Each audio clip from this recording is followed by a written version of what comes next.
Boa noite, professora, tudo bem? Nosso grupo aqui vai falar sobre pericardite aguda. Ele é composto por Luiz Gustavo Sá Anacleto, Miguel Pires Pinto, Pedro Henrique Rego Viana, Rafael Costa, Rafael Cunha, Tiago Rezende e eu, Vitor Barros Loureiro. Então, primeiro aqui para a gente tratar sobre a pericardite, que é o nosso tema, a gente vai começar a falar sobre os aspectos de normalidade. E quais são os aspectos de normalidade do pericárdio? Primeiro, a gente deve pensar e perceber que o pericárdio é aquela camada ali que vai recobrir todo o coração e os grandes vasos. Ele é dividido, então, no pericárdio fibroso e pericárdio seroso, sendo o pericárdio fibroso a camada mais externa e o pericárdio seroso a camada mais interna. E também, essa camada interna ela é dividida em lâminas parietais e viscerais. Visceral é a que fica junto à víscera e parietal mais longe à víscera.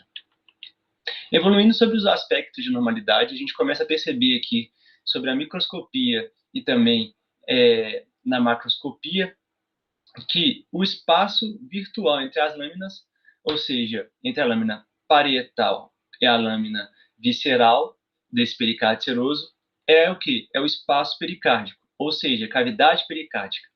E esse espaço ele é composto por uma fina camada de líquido, que esse líquido ele é responsável por fazer com que ocorra uma contração do músculo sem um atrito. Ou seja, quando o coração começa a realizar seus movimentos, ele não sofre com nenhum atrito devido a esse líquido presente. E assim, a gente tem a presença dessa lâmina visceral, que é a formadora do pericárdio. Como a gente pode observar ali na imagem, a gente tem os músculos cardíacos, depois a gente tem a lâmina visceral do pericárdio, a cavidade pericárdica e a lâmina parietal. E agora a gente vai começar a falar um pouco mais da pericardite. E afinal, o que é a pericardite? A pericardite, então, ela é a inflamação desse espaço pericárdico. Ela normalmente é secundária a várias doenças cardíacas. Normalmente não, ela é secundária a doenças cardíacas. E ela pode fazer com que ocorra um derrame de líquido e plasma dentro dessa cavidade, fazendo com que ocorra algumas consequências, como a gente vai ver lá mais para frente. Ela é dividida como uma pericardite aguda ou crônica, subdividida devido a proporções de meses e algumas características que a gente vai ver um pouco mais para frente. E aí a gente também tem que a pericardite aguda, ela é normalmente incomum. E nas maioria das vezes ela é associada com a infecção viral. Falando um pouco mais sobre agudas e crônicas, na infecção aguda a gente tem a divisão da pericardite serosa, fibrinosa, purulenta, hemorrágica e caseosa. Todas elas vão ser classificadas de acordo com a forma que ocorre a lesão e a forma com que o coração, a forma com que de acordo com a etiologia, com o agente etiológico da lesão. E a crônica é aquela que ocorre com uma duração maior de 6 meses, e aí a gente tem aquela crônica com derrame e também a constritiva, que vai constrigir os movimentos coronarianos. A epidemiologia. Sobre a epidemiologia, a gente pode ver a maior prevalência no sexo masculino, daqueles indivíduos da segunda até a quinta década de vida. E no Brasil, a pericardite aguda, a principal etiologia da pericardite aguda é uma pericardite autoimune, que ela vem decorrente para a gente por causa da febre reumática. Ela é responsável, normalmente, a pericardite, por 5% das causas de dor torácica que não são associadas a uma isquemia do miocárdio. E as principais etiologias do vírus são infecciosas e também as autoimunes. Bom, em relação aos fatores de risco, a gente selecionou os 6 principais. Seria, por exemplo, os pacientes imunossuprimidos, medicamentos, aí a gente selecionou uns exemplos, que poderia ser heparina, a fenitoína e a penicilina. Quando a pessoa já teve um episódio prévio de infarto agudo transmural ou alguma cirurgia, isso também é fator de risco para pericardite aguda. Infecções virais bacterianas, obviamente, como o Rafael já citou, As doenças autoimunes, que ele também falou, ali a associação ali da febre reumática, e pacientes realizando hemodiálise, que também tem relação aí, até mesmo com a imunossupressão.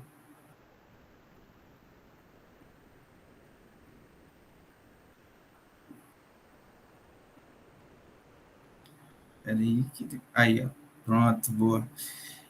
Entre as principais causas do pericardite, a gente selecionou essa tabela, que está bem completa e elucida bastante em relação aos agentes infecciosos. A gente tem vírus, bactérias,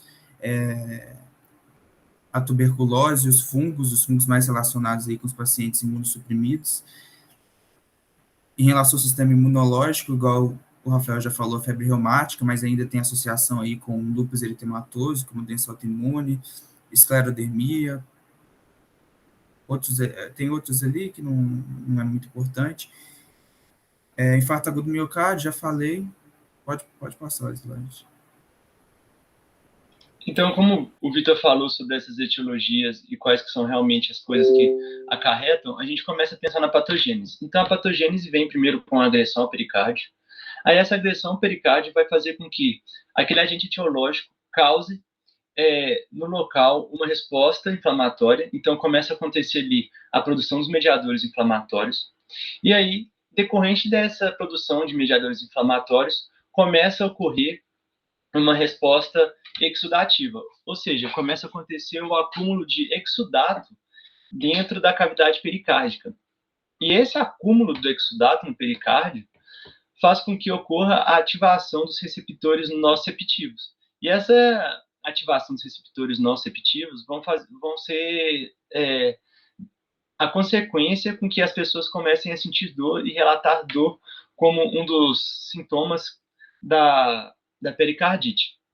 Então, é isso. Primeiro, a gente tem um agente etiológico. Aquele agente etiológico ele vai fazer com que ocorra a produção de mediadores inflamatórios, citocinas, interleucinas.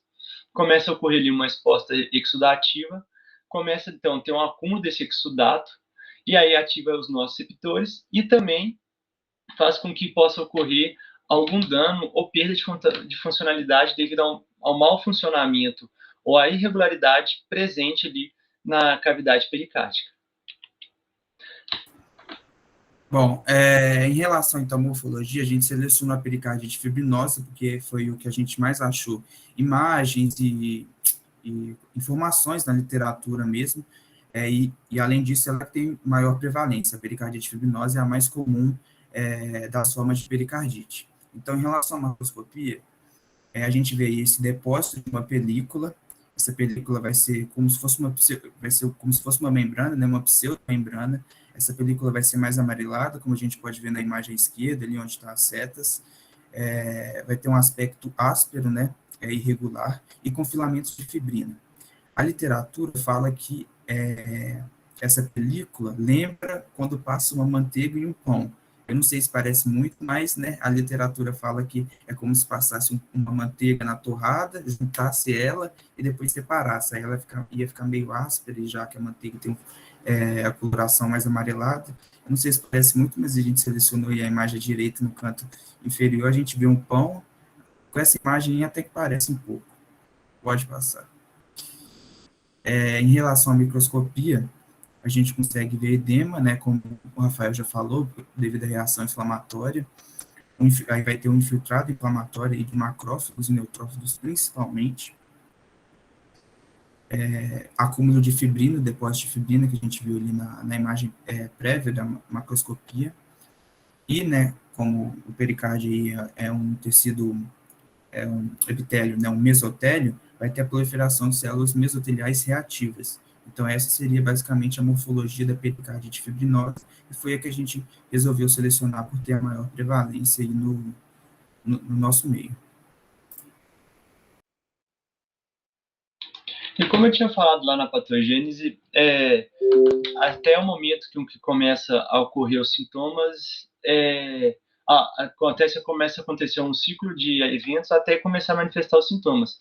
E quais são os principais sintomas manifestados? Os principais sintomas são febre, normalmente associada ali a uma bacteremia ou agente etiológico presente causador da, da pericardite, uma dor torácica. Essa dor torácica ela começa a se estender do, do centro até o ombro esquerdo. Algumas vezes ela também vai tomar conta do braço. Pode acontecer também a dispneia, a fraqueza, a astenia, a presença da taquicardia e a tosse improdutiva. A gente também tem a presença do atrito pericárdio, que pode ser auscultado, ou seja, você tem um atrito pericárdio formando som. E aí, normalmente, a gente tem esse achado na pericardite fibrinosa. As complicações.